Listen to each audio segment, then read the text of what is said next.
여러분은 블록체인이 무엇인지 아시나요? 요즘은 웬만한 금융거래가 대부분 모바일과 컴퓨터를 비롯한 모바일 전자기기를 이용해서 거래가 됩니다. 그런데 우리가 이때 걱정되는 부분이 바로 누가 나의 컴퓨터를 해킹하면 어쩌나, 거래 정보가 조작되면 어쩌나 이런 걱정거리, 바로 보안에 대한 문제죠. 그런데 이 보안에 대한 문제점을 거의 완벽하게 해결해 줄 수 있는 것이 바로 블록체인이라고 합니다. 오늘은 그 블록체인이 무엇인지 알아보겠습니다. 블록체인이라고 하는 것은 하나의 거래 정보를 그 시스템 안에 있는 모든 사람이 공유를 하게 되는 것, 그것이 바로 블록체인입니다. 지금 당장 이해가 되지 않아도 좋습니다. 잠시 후에 이야기를 더 듣다 보면 무엇인지 알게 됩니다. 그럼 이 블록체인이라는 것은 어떻게 생겨나게 됐을까요? 사실 비트코인이 개발되면서 비트코인이라고 하는 가상통화는 주요 발행 주체가 존재하지 않습니다. 발행하는 은행이나 이런 것들이 존재하지 않죠. 그렇다 보니까 이 비트코인을 거래할 때 완벽하게 보안을 지켜줄 수 있는 방법이 필요했습니다. 그래서 이 블록체인이라는 시스템을 고안을 하게 된 것이죠. 누가 개발했는지는 익명으로 남아 있습니다. 블록체인의 기본 개념은 이렇습니다. 예를 들어서 한 교실 안에 15명의 학생이 있다고 가정을 해볼게요. 그러면 이 15명 학생 가운데 한 사람이 다른 한 사람에게 10,000원을 빌려주기로 결정을 했습니다. 그런데 이렇게 하나의 거래가 이루어질 때에는 증인과 증거가 필요하겠죠. 이 사람이 이 사람에게 10,000원을 빌려줬다는 그 증거를 교실 안에 있는 모든 학생들이 자신의 거래 장부에 적게 되는 겁니다. 그러면 이 두 가지의 한 가지의 거래가 모든 사람들이 증인이 되는 것이죠. 이것이 바로 블록체인의 개념입니다. 그러면 이 블록체인이라고 하는 것은 어떤 식으로 운영이 될까요? 예를 들어서 이 블록체인 안에 있는 모든 사람들, 그 가운데 A라는 사람과 B라는 사람이 하나의 거래를 완성한다고 가정을 해볼게요. 그러면 이렇게 A와 B가 거래를 했다는 하나의 거래 내역을 블록으로 만들어서 시스템 안에 있는 모든 사람에게 전송을 하는 겁니다. 그러면 모든 사람들은 A와 B가 거래를 했다는 사실을 알게 되는 것이죠. 그 다음으로 B라는 사람과 E라는 사람이 두 번째 거래를 하게 됩니다. 그러면 이렇게 두 번째 거래가 됐다는 내역을 하나의 블록으로 만들어서 또 모든 사람에게 전송을 하게 됩니다. 그러면 첫 번째 거래라는 블록, 그리고 두 번째 거래라는 블록이 쌓이게 되죠. 이런 거래가 계속해서 반복이 되고 거래 내역이 쌓이고 쌓이다 보면 블록이 마치 쌓이는 것처럼 만들어진다고 해서 우리는 이것을 바로 블록체인이라고 부르게 됩니다.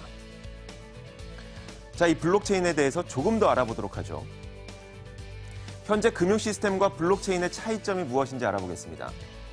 우리가 지금 상황에서는 금융 거래를 할 때 은행을 비롯한 금융기관을 이용하게 됩니다.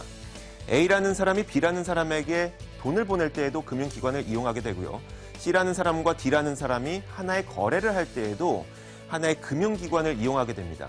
그러면 이렇게 금융 거래가 일어났다는 사실을 금융기관 혼자서 모든 거래를 가지고 있죠. 보유하고 있습니다. 그런데 만약에 해커가 이 금융기관의 컴퓨터에 침투를 해서 이 금융 거래 내역을 조작한다거나 그렇게 된다면 모든 금융 내역이 해커의 손에 들어가게 됩니다. 그런데 만약에 이 블록체인을 이용하게 되면 전혀 다릅니다. A라는 사람의 거래 정보, 그리고 B라는 사람의 거래 정보, 이 모든 정보를 H, C, D, E 모든 사람들이 갖고 있게 되죠. 해커가 침투를 해서 거래 정보를 조작을 하고 싶다고 하더라도 A라는 한 사람의 거래 정보만 조작해서는 알 수가 없습니다. 왜냐하면 모든 사람들이 똑같은 거래 내역을 갖고 있기 때문이죠.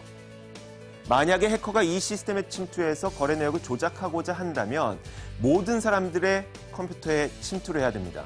10,000명이면 10,000명, 10만 명이면 10만 명, 이 모든 사람들의 컴퓨터에 침투해서 이 모든 거래 내역을 조작해야 되기 때문에 거의 불가능하다는 것입니다.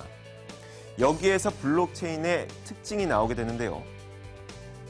모든 사람들의 컴퓨터에 침투해야 되기 때문에 해킹이 거의 불가능하다는 특성을 갖게 되고요. 거래 시스템을 유지하거나 보수할 필요가 없습니다.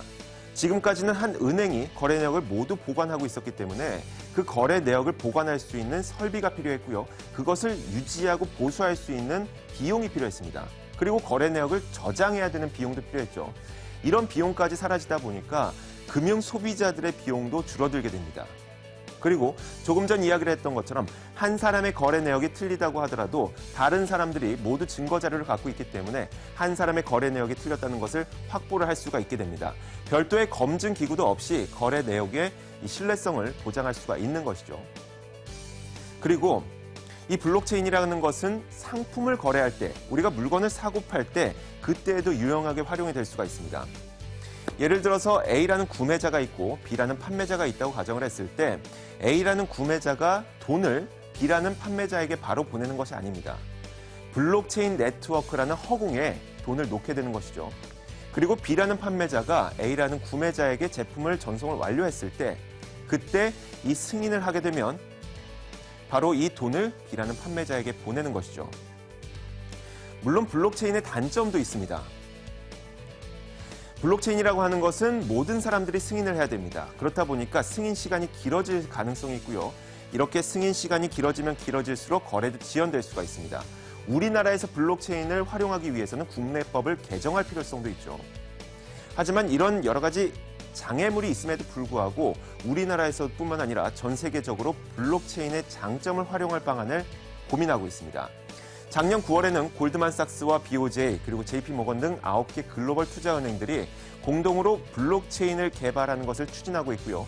우리나라에서도 KB국민은행과 신한은행, 블록체인을 개발하기 위해서 스타트업과 협업을 하고 있습니다. 이외에 여러 시중은행들도 블록체인 시스템을 어떻게 활용할 것인지 검토하고 있다고 합니다. 오늘은 이 블록체인이 무엇인지 그것이 갖고 있는 장점과 단점을 비교해봤습니다. 시장을 읽는 남자였습니다.